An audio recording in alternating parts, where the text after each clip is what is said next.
crazy story that you saved Leonardo DiCaprio's life. Now, He's been called a genius, a control freak, a chameleon. Edward Norton, the man who could become anyone, except himself. In an industry obsessed with fame, he became a ghost, appearing only when the camera rolled, then vanishing into mystery. From the courtroom brilliance of Primal Fear, to the brutal transformation in American History X, to the anarchic chaos of Fight Club, every role felt like a confession from a man wrestling with his own reflection. But behind that brilliance came a price. Directors feared his intensity, studios labeled him difficult, and as the lights of Hollywood blazed brighter, Norton seemed to turn away from them, choosing art over attention, integrity over comfort. Who is the man behind the calm eyes and the quiet voice? What drives someone to chase perfection, even when it costs him everything? This is the untold story of Edward Norton, the artist who turned silence into power and rebellion into art. A story of genius, control, and the lifelong search for authenticity in a world built on illusion. Edward Harrison Norton was born on August 18, 1969, in Boston, Massachusetts. But his story truly began in the carefully planned community of Columbia, Maryland. It wasn't just a town. It was a social experiment in equality and design, created by his grandfather, visionary developer James Rouse. Edward grew up surrounded not by fame or glamour, but by ideas about justice, creativity, and the kind of world people could build together. His father, Edward Mower Norton Jr., was an environmental lawyer and advocate for conservation.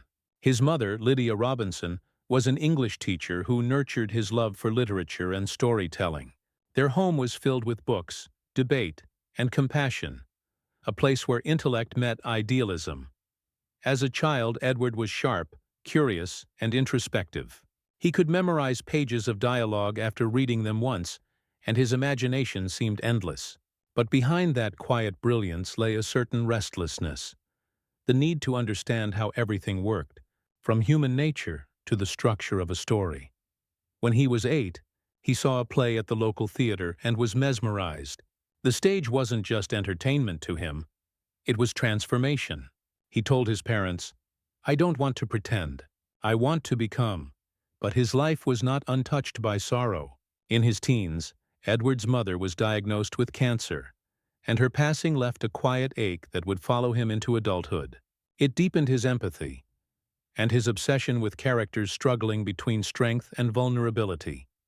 He once said, "I think my mother taught me that truth and beauty often come from the same place, from pain." That early loss, and the intellectual fire of his family, shaped the foundation of everything Edward Norton would become, an artist who never stopped questioning the world around him.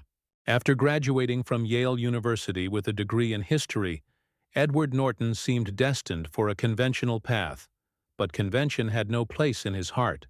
He had spent years studying Japanese, architecture, and politics, but the only thing that truly ignited him was performance.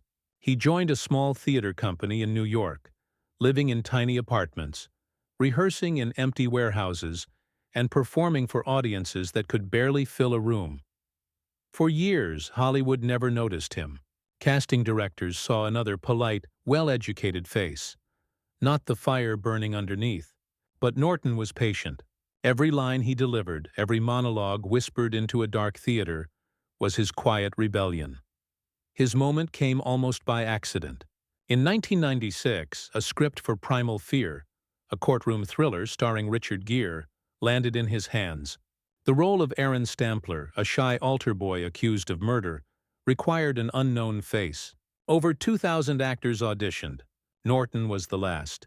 When he switched mid-audition from trembling innocence to cold-blooded deceit, the room froze. It was more than acting. It was transformation. The performance stunned audiences and critics alike. Norton earned an Oscar nomination for his debut, instantly hailed as Hollywood's newest prodigy. Overnight, the quiet theater actor became the man everyone wanted to understand. But fame didn't seduce him. While others chased red carpets, Norton studied scripts, rewrote scenes, debated directors, and treated filmmaking like an intellectual experiment. To him, every role was a puzzle, and every emotion a truth to be uncovered. Behind his calm exterior, one thing was clear. This was no ordinary actor. This was a craftsman, an alchemist of emotion, and his next roles would prove it beyond doubt. Hollywood had found its new prodigy, but Edward Norton was never interested in simply playing the game. He wanted to rewrite the rules. In 1998, Norton took on the role that would define his reputation. American History X. To embody a neo-Nazi skinhead, he shaved his head, gained muscle, and poured himself into months of psychological research. What emerged on screen was both terrifying and heartbreaking. A man consumed by hate, yet capable of redemption. His performance was raw, brutal, and unforgettable. It earned him another Oscar nomination, but also something more dangerous: creative power. Norton began shaping his films from within. Rewriting lines, editing scenes, debating directors. To some he was a visionary, to others impossible. But his perfectionism wasn't ego, it was devotion. He believed movies should mean something, that they could change the way people see the world. Then came Fight Club, 1999. Under David Fincher's direction, Norton embodied the nameless narrator, a man suffocating in modern emptiness. Opposite Brad Pitt's Tyler Durden, he became the voice of a generation disillusioned by consumerism. "The things you own end up owning you," he whispered, and the line became a cultural echo. By the early 2000s, Norton was everywhere. The Score, The 25th Hour, The Illusionist. Critics called him the thinking man's movie star. Directors called him brilliant but demanding. Behind the scenes, he was already editing, producing, influencing. He wasn't chasing fame. He was chasing truth. Yet that pursuit came at a cost. Rumors spread of creative clashes, arguments in editing rooms, power struggles with studios. The perfection that had built his reputation was starting to build his walls. Still on screen, Edward Norton burned with an intensity no one could look away from. Every role was a storm contained in silence, and Hollywood had never seen anything quite like it. But as his star rose higher, so did the tension behind the scenes. And soon, the same brilliance that made him untouchable would begin to turn against him. At the height of his fame, Edward Norton had everything: awards, respect, and the freedom to choose any role he wanted. But what he wanted most was control. Hollywood, however, was never built for artists who refused to compromise. During the production of American History X, Norton's perfectionism exploded into controversy. After filming Wrapped, he reportedly re-edited the movie himself, clashing with director Tony Kaye over the final cut. The film went on to earn critical acclaim, but the headlines focused on the battle behind the scenes. Kaye called him uncontrollable. Norton, in silence, let the work speak for itself. A few years later, another storm brewed. The Incredible Hulk, 2008. Norton had rewritten the script, trying to turn the superhero genre into something deeper, more psychological. But Marvel wanted action, not introspection. When the studio cut much of his work, Norton refused to promote the film. By the time the Avengers came around, he was quietly replaced. The tabloids painted him as difficult, arrogant, even toxic. Offers slowed. Big studios avoided him. Yet the truth was more complicated. Norton wasn't chasing fame. He was fighting for meaning. In an industry addicted to money and momentum, he wanted substance, not spectacle. But rebellion has a price. And for Edward Norton, the cost was his place in Hollywood's inner circle. As the world moved on to louder, flashier stars, Norton disappeared into the shadows, not broken, but disillusioned. The man once hailed as the future of American acting had become its quiet exile. Still, behind that silence, something was stirring. The artist who had been silenced by the system wasn't done yet. He was only searching for a new way to be heard. For years, Edward Norton lived in the quiet corners of the industry, choosing independence over the Hollywood machine. He appeared rarely, but when he did, it mattered. He invested his time in environmental causes, small creative projects, and the kind of storytelling that required patience, not applause. Then, in 2014, came Birdman. It was more than a comeback. It was a mirror. Alejandro González Iñárritu cast Norton as Mike Shiner, a brilliant yet impossible actor, obsessed with control, addicted to authenticity, and constantly at war with everyone around him. It was, in every sense, Edward Norton playing Edward Norton. The film was both satire and confession, a raw meta-portrayal of ego and art. Norton didn't shy away from it. He leaned in, exposing his flaws, laughing at his own reputation. Critics called it his best work in years. Once again, he was nominated for an Academy Award. But something had changed. This time, Norton wasn't trying to prove anything. He no longer fought to dominate the room. He was comfortable letting truth, humor, and humility share the stage. After Birdman, he turned his creative energy toward directing and producing. His passion project, Motherless Brooklyn, 2019, took nearly 2 decades to bring to life. A film noir about isolation, moral codes, and broken men trying to make sense of chaos. It was ambitious, imperfect, deeply human, and entirely Norton. Off-screen, he emerged as a voice for environmental conservation, sustainable energy, and social awareness. The fire that once burned in rebellion had transformed into purpose. Edward Norton had reinvented himself not by changing who he was, but by finally accepting himself. He didn't return to Hollywood to fit in. He returned to remind it what true artistry still looked like. Edward Norton's legacy isn't built on fame. It's built on integrity. He never became the face of Hollywood's mainstream machine. He became its conscience. In an age where celebrity often outshines craft, Norton reminded audiences what acting was truly about: immersion, intelligence, and truth. His performances weren't entertainment. They were dissections of the human soul. From the moral duality of primal fear to the redemption arc of American History X and the existential unraveling of Fight Club, Norton didn't just play characters, he inhabited them.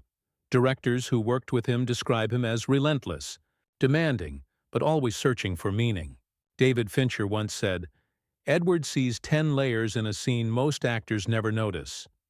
That meticulousness inspired a generation of younger actors, performers who wanted to think deeper, risk more, and treat their art as something sacred. Even when Hollywood labeled him difficult, time reframed him as something else: uncompromising. He showed that success wasn't about how often you appeared on screen, but what you stood for when you did. Outside the camera's gaze, his voice continues to shape cinema's evolution, championing environmental storytelling, supporting independent filmmakers, and mentoring new voices who value authenticity over fame. Edward Norton may not have built an empire of blockbusters, but he built something far rarer: a legacy of truth. And in an industry built on illusion, that might be the most powerful performance of all. As the years passed, Edward Norton began to see fame for what it truly was: not a reward, but a distraction. He learned that the applause fades, the lights dim, but the work, the purpose, remains. Away from the cameras, Norton built a quieter life. He married producer Shauna Robertson, and together they welcomed a son. "Fatherhood," he said, "reshapes everything you think matters." It grounded him in simplicity: hiking, reading, watching his child discover the world with the same curiosity he once had.